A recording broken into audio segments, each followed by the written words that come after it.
Hello friends, welcome to Australia. We are Youth Commissioners from the Migrant Information Centre, Eastern Melbourne, also known as the MIC. In our last video, we talked about your rights and how you can actively participate in changing how things work in Australia. If you haven't had a chance to see that, click the link in the description below. In this video, we are going to talk about education in Australia. How many languages can you speak?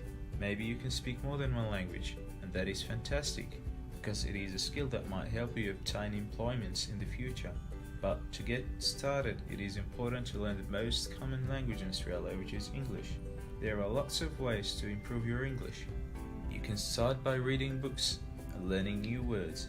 Once you pick up the basics of English, you are ready to continue with your path to education, going to school or TAFE and making friends who you can communicate with in English will help you get better at speaking and understanding English. School is not the only place where you can learn English. You can learn English through what you enjoy doing as a hobby. For example, if you like listening to music, you can listen to English songs to improve your vocabulary and pronunciation.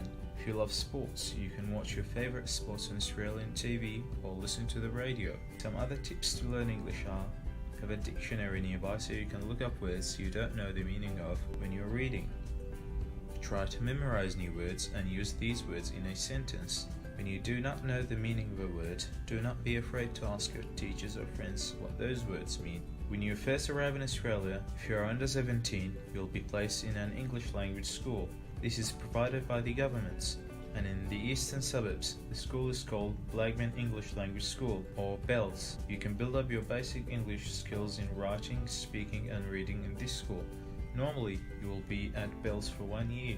After completing your time at English language school, you can join mainstream schooling or vocational studies.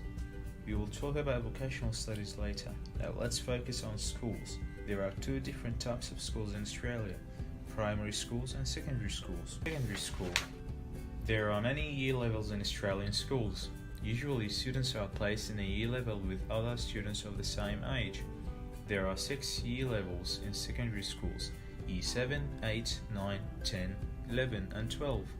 After Year 10, students have to choose between two pathways: Victorian Certificate of Education, also known as VCE, and Victorian Certificate of Applied Learning, also known as VCAL. If you choose VCAL, that means you are going to do more hands-on work. For example, let's say if you want to work as a mechanic, then VCAL will be a better choice, as you will get to learn about cars and motor mechanics at your school as a part of your VCAL program. VCAL is more focused on employment and practical skills needed to be employed in a particular field. After finishing VCAL, you can enroll at a technical and further education college, also known as TAFE. TAFE also focuses on hands-on work, and you can continue your VCAL type of study further at TAFE. This is called vocational education.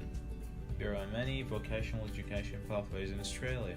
After finishing TAFE, you can do two things. You can look for work, or you can study further by enrolling at a university. Now that is if you choose the VCAL pathway. If you choose the VCE pathway, the subjects and the learning is more academically focused and less practical. For example, you must study objects like mathematics, science, history, arts, IT, English or other languages. If you study VCE, you might be able to then study at a university. However, this will depend on your results in Year 11 and 12. Keep in mind, going to a university is not the only important educational goal someone can achieve in Australia.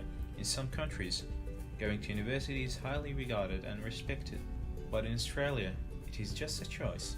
There are hundreds of different jobs in Australia, and all are respected by the society. Doctors, engineers and teachers are important, but so are the plumbers, builders, cleaners, farmers and people working in every other profession. Without farmers, we'll have no food. Without builders, we will have no houses. And without cleaners, we will live in a dirty country. No matter your job, all people in Australia have equal rights and should be treated with respect. Therefore, the important thing is that you finish the right pathway for you.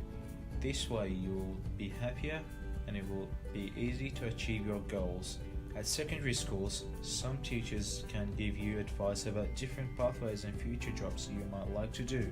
These teachers are called careers counsellors. Make sure you talk to them before making decisions.